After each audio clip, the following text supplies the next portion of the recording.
Shabbat Shalom. And Mazel Tov to Isaac and the Alexander family.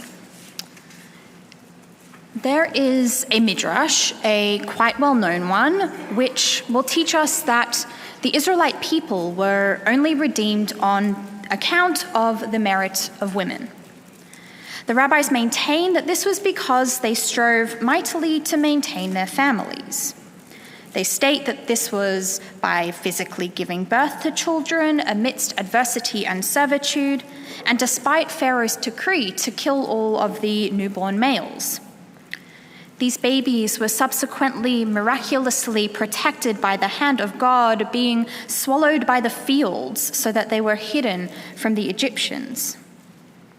And when they grew up, according to the Midrash, God reunited these families at the Red Sea, where they crossed together into freedom, whole once more. I always think about this Midrash at this time of year as we continue reading from the book of Exodus.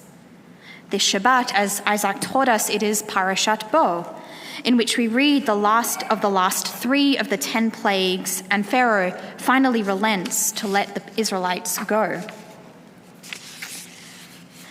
I think of these ancient ancestors and their resilience in deciding to build families, though I want to be clear that what I want to explore today has nothing to do with placing women in this traditional role as childbearers. I do think of their selflessness in how difficult it must have been to say goodbye to their precious charges and to let go, not knowing whether they'd be reunited, but knowing it was the right thing to do for everyone's safety. I think about their optimism in their desire to keep going despite, or perhaps in spite, of the circumstances they were facing. In short, in their strength and in their resolve, they were courageous. As, thank God, a number of female hostages have returned to Israel over the last 2 weeks or so too have their stories of bravery emerged.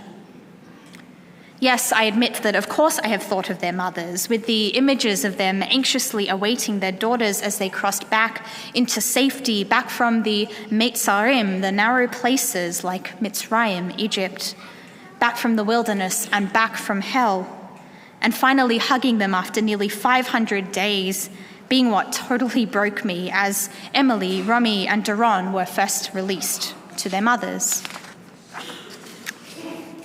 Mostly, however, I have thought of these daughters themselves, those babies who've now grown up and arguably far too quickly after what they've gone through. It is their very specific form of courage that has weighed heavily on my heart and which I wish to explore amidst the drama of our biblical and modern tales of Exodus and redemption. We have seen the images of Emily Damari as she shoved aside her captors, her hands now missing 2 fingers as a result of being shot on October 7 itself. We've heard of how she offered to be left behind so that her best friend's father, Keith Siegel, could be released instead, and thank God, Keith was released this morning, as we heard from Netta. We saw how 4 of the 5 Tatzbitaniot, the observer soldiers, Karina and Liri and Daniela and Naama, mustered all their strength as they were sickeningly paraded on stage in fake military uniforms, facing the cameras as commanded, but flashing victory signs instead of making the demanded speeches and shoving the intended humiliation in Hamas's masked faces. We learned of how Liri Alba communicated with their captors, the self-appointed leader who convinced the terrorists of the truth that fellow former hostage Amit Susana was not an IDF officer, thus saving Amit's life. We heard of how Liri also offered herself up to stay in captivity for longer so that the fifth Tatzbitanit, their friend and comrade Agam Berger, with whom they were abducted, would not remain alone, even for a matter of days. We saw how Agam braided their hair as her friends walked into freedom, a sign of life to her family and of her love and solidarity, the message that said, "I'll be home with you soon." Whilst like Pharaoh in Parashat Bo, their captors had hardened their hearts, Each of these women exhibited the opposite, embodying the Jewish value of ometz lev, of strengthening their hearts. In experiencing the worst of humanity, these women, instead of giving in or giving up, were able to instead quite literally choose life, the most sacred of our commandments.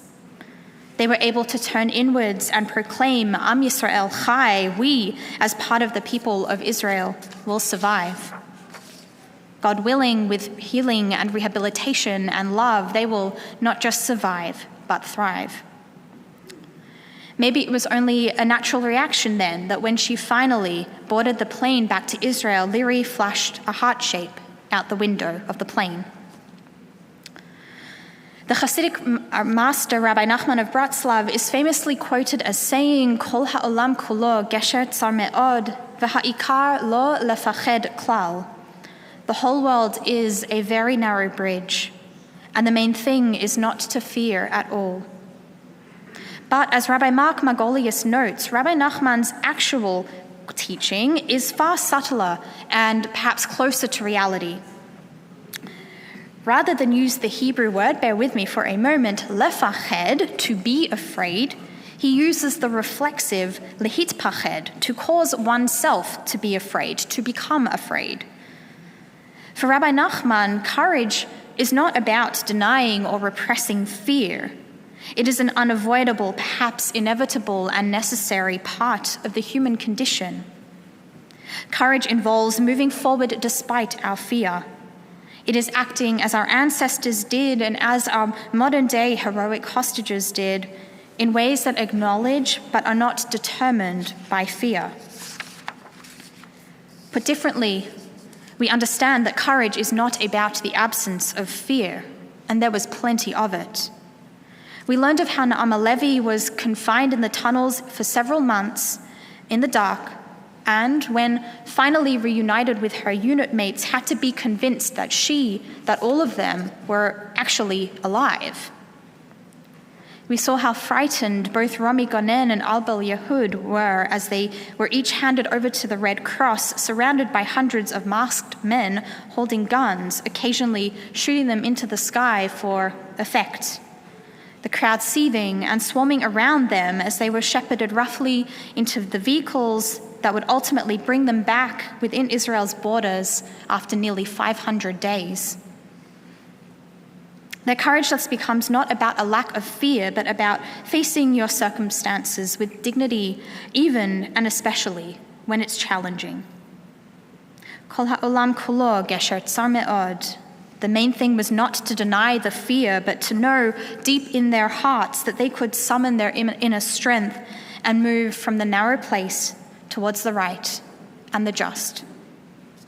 On that note, my final hope is this: that you have also seen the incredibly moving reunion videos of these women with their loved ones, including their mums, of each of them being hugged by their parents, or of Liri and Daniela melting into the arms of their devoted partners, all of whom had fought so hard and waited so long for that moment of embrace, exactly where it is right for them to be, exactly where they belong.